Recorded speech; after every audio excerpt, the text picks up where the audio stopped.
नवाज शरीफ 21 अक्टूबर से पहले जमानत हासिल करेंगे। साबिक अटॉर्नी जनरल इरफान कादिर का मशवरा। कहते हैं कि कायद नून लीग के पास ऑप्शन ही ऑप्शन है। कहते हैं कि उमर अता बंदियाल के दौर में वापस लाने का फैसला दुरुस्त था। उमर अता बंदियाल वो ट्रक बन गए थे जिसने अपने रास्ते में आने वाली हर चीज़ को गैर कानूनी तरीके से रौंद डाला। मजीद जानते हैं हमारे नुमाइंदे वकास गौरी से, जो कि इस वक्त इरफान कादिर के साथ मौजूद हैं। जी वकास। जी, इस वक्त हमारे साथ मौजूद हैं माहिर कानून और साबिक वज़ीर-ए-आज़म शहबाज शरीफ के मामले खसूसी भी रहे हैं, पाकिस्तान के अटॉर्नी जनरल भी रहे हैं इरफान कादिर साहब। इनसे बात करते हैं कि मियाँ नवाज शरीफ जो हैं वो पाकिस्तान वापस आ रहे हैं, तो क्या उन्हें कानूनी मुश्किलात दरपेश हैं? मियाँ नवाज शरीफ के वापस आने में अब कोई रुकावट नहीं है। वो एक ही रुकावट थी और वो थी कि उनके ख़िलाफ़ एक केस था और एक एवन फील्ड का केस है उनके ख़िलाफ़, एक अल अज़ीज़िया का केस है। तो ये दो में उनकी कन्विक्शन हुई थी। तो इसमें ग़ालिबन एक में तो उनकी सस्पेंशन हो चुकी है सेंटेंस की, दूसरी में अभी सस्पेंशन उस तरह से नहीं हुई।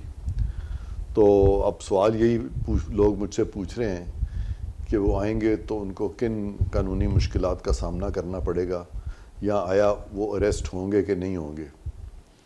तो मैं समझता हूँ कि जो चीज़ें हमारे सामने आ चुकी हैं, ख़ास तौर पे उस केस की निस्बत से जो बुनियाद बना था इन रेफरेंसेस का,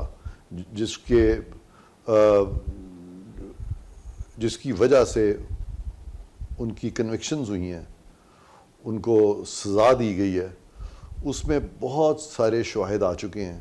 उनका भी केस, मैं फिर कहता हूँ कि केस ऑफ नो एविडेंस है, लिहाजा मियाँ साहब को अरेस्ट करने की कोई ज़रूरत नहीं है।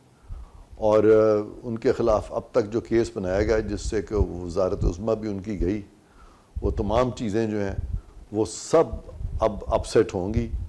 वो सारी जो कानून की नोक पलक है, जो माजी में जो गलत फ़ैसले आए हैं, जहाँ पे कि कोर्ट्स की जो साख है सुप्रीम कोर्ट की ख़ास तौर पे मजरू हुई, जहाँ पे कि सुप्रीम कोर्ट पॉलिटिकल इंजीनियरिंग करता नज़र आया।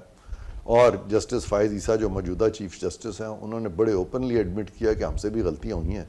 तो ये एक ऐसा केस था जिसमें कि बहुत बड़ी गलती सुप्रीम कोर्ट ने कर दी है। वल्लाह आलम ये गलती है या ये दीदा दनिस्ता तौर पे किया गया, इस पे भी इंक्वायरी होनी चाहिए। लेकिन सर्टनली कुछ जजेस से गलती हुई होगी।